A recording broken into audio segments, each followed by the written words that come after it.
keep it clean.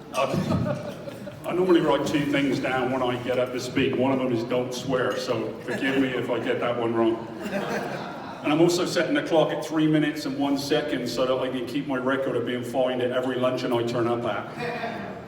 So, my name's Ron Francis. I'm the plant manager at PWAC Traction Chain. I was employee number 1 when they moved into town 6 years ago, and helped put the building up, and we're now up to 28 employees.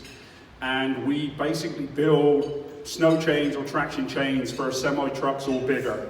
So those with pickups, please don't come see me. As you can tell, I'm not from here. I'm originally from Salisbury, which used to be famous for 2 things, or 3 if you include me. Number 1 was very close to Stonehenge. Number 2 was it has the tallest spire in Europe at 404 feet, which as a 12-year-old I'd actually calculated if it fell it would hit my classroom. It's now famous for a couple of other things, like the killing of a Russian spy, which happened in Salisbury last year, and also someone tried to steal the Magna Carta, which if you don't know what that is, it was written in 1063 and was like the original Constitution. I've been in Pueblo for 13 years now. Originally moved down here with Kurt Manufacturing. I'm married to a wonderful Californian called Michelle. We met in 2001. I sold everything 4 months later and moved over here. And then mid-2002 we got married. 2005 we had a young man called Sam.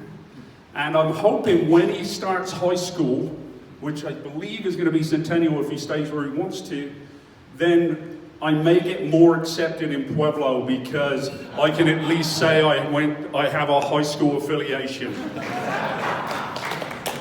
And any of you who's heard me speak, I use that joke every time because we will never get accepted until we have that. And if you don't believe it, check it out. Hobbies. I love to hear the students love soccer. First thing is, don't call it soccer. It's football. I can't call it soccer back home. I will get slaughtered. And I want to finish with a few things that people wouldn't know about me, even a couple on this table who are really good friends. Number 1, I was a semi-professional soccer player for over 20 years. Don't call it soccer. I have to here, because they won't understand the next one. During which time as a goalkeeper, I've had over 120 stitches in my face alone. This one will be really surprising. I actually attended part-time theological college for 2 years. I grew up with 3 elder sisters, so I'm really in touch with my feminine side too. And last, and probably the most controversial thing I can say about myself, is I truly think Samoas are the best Girl Scout cookies you can get.